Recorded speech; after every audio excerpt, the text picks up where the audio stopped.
Dahil summer na ngayon sa Canada, napag-isipan namin ilalaboy namin si Inno or sa Tagalog ay nanay. At birthday din ni Hipag noong July 11, kaya napag-isipan niya na pumunta dito sa Crickle Creek sa May Valley Road, Saskatoon, Saskatchewan.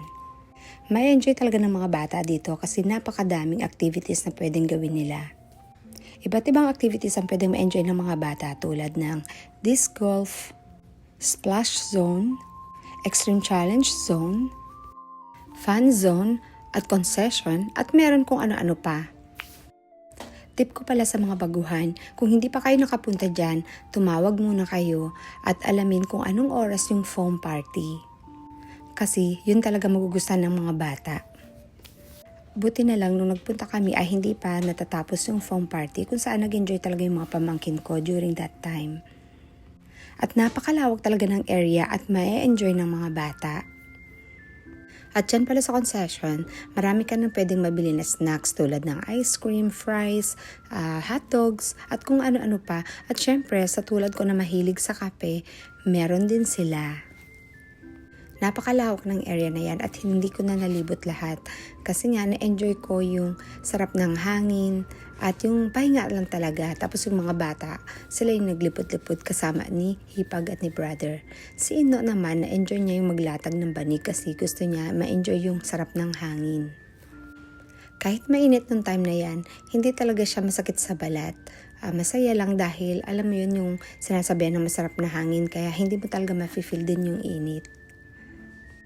Dahil magbabasa yung mga bata, huwag kalimutan magdala ng mga extra na damit at saka swimsuit nila.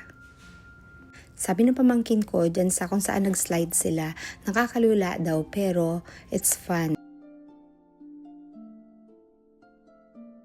Kakaba daw, kaya yung pamangkin ko lalaki na si Matt ay sumama talaga sa ate niya.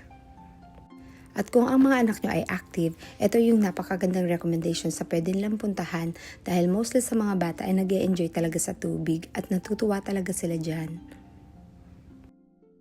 At huwag din kalimutan magdala ng towels dahil mag-shower sila after ng activities kasi syempre basang-basa sila at may mga sabon-sabon.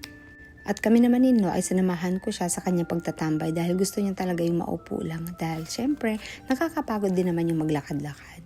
Na-enjoy ko talaga yung breeze ng hangin, masarap siya. Kung gusto mo talaga ng short getaway, ito talaga yung best recommendations. Napakaganda ng area, maaliwalas. At nung time na pumunta kami, ang foam party ay 1:30 PM kaya naabutan namin.